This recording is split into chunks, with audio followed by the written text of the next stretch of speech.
আমচু নামৰ সংগঠনটো কোনো খিলঞ্জীয়া অসমীয়াৰ অভিভাৱক নহয়। গতিকে আপোনালোকে অসমত অসমীয়াৰ অভিভাৱক দেখুৱাই এনেকুৱা ধৰণৰ স্পৰ্শকাতৰ বিষয়বিলাকত বুমেৰাং কৰিবলৈ চেষ্টা নকৰিব। যদি আপোনালোকে চেষ্টা কৰে, আমি সংগ্ৰামী যুৱ ছাত্ৰ পৰিষদ অসম, আজি সংগ্ৰামী সেনা, অসমীয়া যুৱ মঞ্চ আছে, আমাৰ কিন্তু প্ৰত্যাহ্বান ল'বলৈ আপোনালোকে সাজু হৈ থাকক। ইতিমধ্যে আপোনালোক সকলোৱে অৱগত যে কেন্দ্ৰীয় চৰকাৰৰ নিৰ্দেশনাত অসম চৰকাৰে অসমৰ পৰা অবৈধ বাংলাদেশী বিতৰণৰ এটা প্ৰক্ৰিয়া ইতিমধ্যে আৰম্ভ কৰিছে।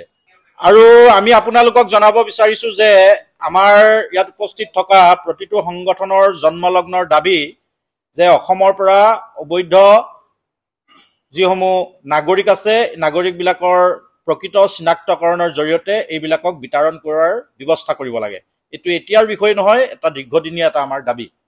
আৰু শেহতীয়াকৈ এই দাবীটোৰ প্ৰতি সঁহাৰি জনাই আমি দেখিবলৈ পাইছোঁ কেন্দ্ৰীয় চৰকাৰৰ নিৰ্দেশনাত অসম চৰকাৰে অসমৰ বিভিন্ন প্ৰান্তত বাংলাদেশী শেহতীয়াকৈ অভিযান আৰম্ভ কৰিছে, য'ত নেকি আমি দেখিবলৈ পালোঁ যে উজনি অসমৰ খিলঞ্জীয়াৰ পীঠস্থান শিৱসাগৰ, যোৰহাট আদি জিলাতো বহুকেইগৰাকী বাংলাদেশী চিনাক্ত হৈছে আৰু ইতিমধ্যে তেওঁলোকক পুলিচ প্ৰশাসনে নিজৰ কাষ্টডিলৈ নিছে।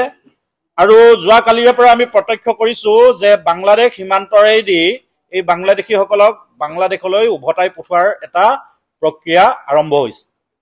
যি কি নহওক, বহুদিনৰ মূৰত আমি এটা কথা স্বীকাৰ কৰিব লাগিব, আমাৰ ইতিমধ্যে অসমৰ পৰা বাংলাদেশী বিতৰণ কৰাৰ গোটেই দাবীটোৰ সম্পৰ্কত বিগত সময়ত দীঘলীয়া আন্দোলনৰ কাৰ্যসূচী হৈছে, য'ত আমি সকলোৱে জানো যে আমাৰ শ শ জাতীয়তাবাদী সৈনিক শ্বহীদ হৈছে।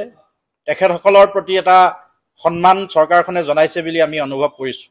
কিন্তু এইখিনিতে আমাৰ দুটামান কথা আমি এই মুহূৰ্তত আমি ক'ব বিচাৰিছোঁ যে এই গোটেই প্ৰক্ৰিয়াটো যেতিয়া আৰম্ভ কৰা হৈছে, তেতিয়া আমি দেখিবলৈ পাইছোঁ বিশেষকৈ এটা খিলঞ্জীয়াৰ বিপক্ষত থকা বিগত সময়ত আমি দেখিবলৈ পাইছিলোঁ যে অবৈধ বাংলাদেশী নাগৰিকৰ সুৰক্ষাৰ ক্ষেত্ৰত সঘনাই মাত মাতি থকা, নিজকে অসমৰ সংখ্যালঘুসকলৰ ছাত্ৰ সংগঠন বুলি চিনাকি দিয়া আমচু নামৰ এটা সংগঠন, যিটো সংগঠনে পূৰ্বতে NRC প্ৰক্ৰিয়াটো সাংঘাতিক ধৰণে বাধা আৰোপ কৰিছিলে।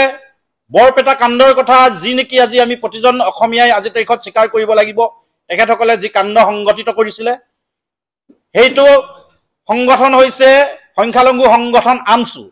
এই আমচুৰ শেহতীয়া যিসমূহ গতিবিধি, এই গতিবিধিৰ দ্বাৰা আমাৰ এটা কথা আমি উপলব্ধি কৰিছোঁ যে তেখেতসকলে এই বৰ্তমান বাংলাদেশী বিতৰণ কৰাৰ এই যি প্ৰক্ৰিয়া, এই প্ৰক্ৰিয়াটো বুমেৰাং কৰিবৰ কাৰণে তেখেতসকলে চেষ্টা কৰি আছে। আজি তাৰিখত আমি এই তিনিওটা সংগঠনৰ তৰফৰ পৰা এই আমচু নামৰ সংগঠনৰ কেন্দ্ৰীয় নেতৃত্বক এটা প্ৰত্যাহ্বান জনাব বিচাৰিছোঁ, যাতে এটা কথা স্পষ্টকৈ ক'ব বিচাৰিছোঁ শিৱসাগৰৰ পৰা যে অসমৰ যিসমূহ খিলঞ্জীয়া সংখ্যালঘু জনসাধাৰণ আছে, সংখ্যালঘু জনসাধাৰণৰ পক্ষত আমি প্ৰতিটো জাতীয় সংগঠন আগৰে পৰা আছোঁ আৰু ভৱিষ্যতলৈও থাকিম। কিন্তু কোনোবাই নিজকে সংখ্যালঘুসকলৰ অভিভাৱক বুলি দেখুৱাই কেৱল মাত্ৰ অবৈধ বিদেশীসকলক ৰক্ষণাবেক্ষণ দিবলৈ কিন্তু চেষ্টা নকৰে। যদিহে আপোনালোকে এনেদৰে প্ৰতিবাৰে এই বিদেশী নাগৰিকক বিতৰণ কৰাৰ বিষয়টোত হস্তক্ষেপ কৰি গোটেই বিষয়টো বুমেৰাং কৰাৰ যদি আপোনালোকে চেষ্টা কৰে, তেতিয়া নিশ্চিতভাৱে আপোনালোকে আমাৰ প্ৰত্যাহ্বান ল'বলৈ সাজু হৈ থাকক। এই আমচু নামৰ সংগঠনটো কোনো খিলঞ্জীয়া অসমীয়াৰ অভিভাৱক নহয়। গতিকে আপোনালোকে অসমত অসমীয়াৰ অভিভাৱক দেখুৱাই এনেকুৱা ধৰণৰ স্পৰ্শকাতৰ বিষয়বিলাকত বুমেৰাং কৰিবলৈ চেষ্টা নকৰিব। যদি আপোনালোকে চেষ্টা কৰে, আমি সংগ্ৰামী যুৱ ছাত্ৰ পৰিষদ অসম, আজি সংগ্ৰামী সেনা, অসমীয়া যুৱ মঞ্চ আছে, আমাৰ কিন্তু প্ৰত্যাহ্বান ল'বলৈ আপোনালোকে সাজু হৈ থাকক। তাৰ লগে লগে আৰু এটা কথা আমি ক'ব লাগিব, এটা ৰাজনৈতিক দল, যিটো ৰাজনৈতিক দল নাম হৈছে AIUDF, যিটো ৰাজনৈতিক দলে বিগত সময়ত আমাৰ খিলঞ্জীয়া, আমাৰ সংখ্যালঘুসকলক লৈ কেৱল মাত্ৰ তেওঁলোকে ৰাজনীতি কৰি আহিছে। এই কথা আমাৰ অসমৰ প্ৰতিগৰাকী অসমীয়াই এই কথা জানে, আমাৰ সংখ্যালঘুসকলেও এই কথাটো তেখেতসকলে স্পষ্টকৈ অনুভৱ কৰে।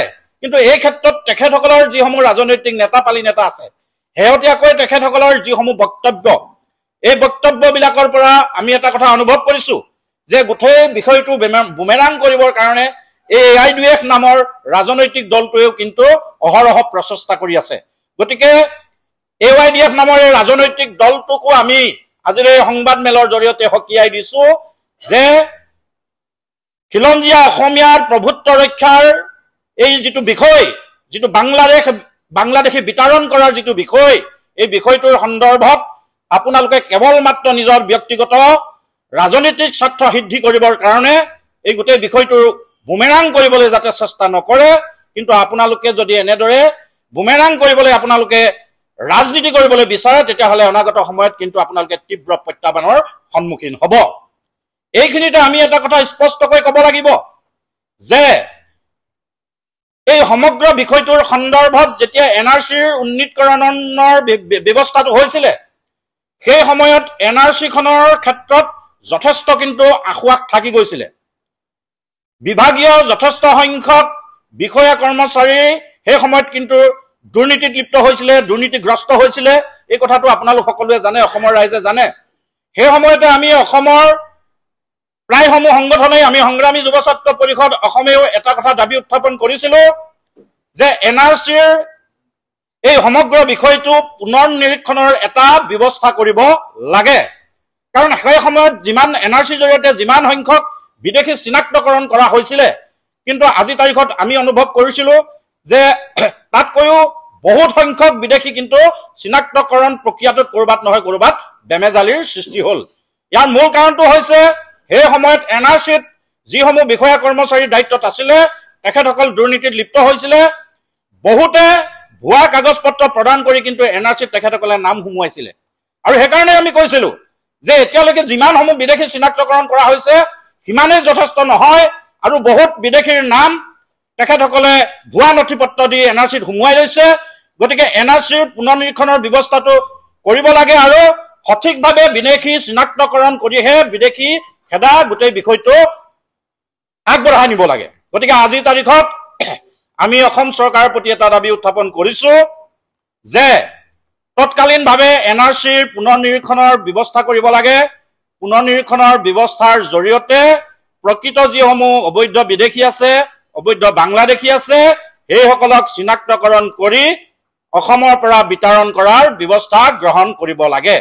আৰু প্ৰকৃতাৰ্থত যদি এইখন চৰকাৰে বাংলাদেশী বিতৰণ কৰাৰ পক্ষত আছে, গোটেই বিষয়টো কেৱল মাত্ৰ ৰাজনীতিকৰণ নকৰি, কেৱল মাত্ৰ তেওঁলোকে ৰাজনীতিৰ স্বাৰ্থৰ কথা চিন্তা নকৰি প্ৰকৃতাৰ্থত অসমৰ প্ৰতিটো জাতীয় সংগঠনৰ যি দীৰ্ঘদিনীয়া দাবী, এই দীৰ্ঘদিনীয়া দাবীৰ প্ৰতি লক্ষ্য ৰাখি অসম ভূখণ্ডৰ অসমীয়া জাতিৰ অস্তিত্বৰ প্ৰতি তেওঁলোকে গুৰুত্ব প্ৰদান কৰি এই গোটেই বিষয়টো আগবঢ়াই যদি নিব বিচাৰে, তেতিয়া তেওঁলোকৰ প্ৰতি যদি কোনোবা দুষ্ট চক্ৰৰ প্ৰত্যাহ্বান আহে, প্ৰতিটো প্ৰত্যাহ্বানৰ বিৰুদ্ধে আমি কিন্তু অসমৰ আমি কেইটা সংগঠনৰ লগতে অন্যান্য বহু সংগঠন আছে, আপোনালোকৰ পক্ষত আমি মাত মাতি যাম।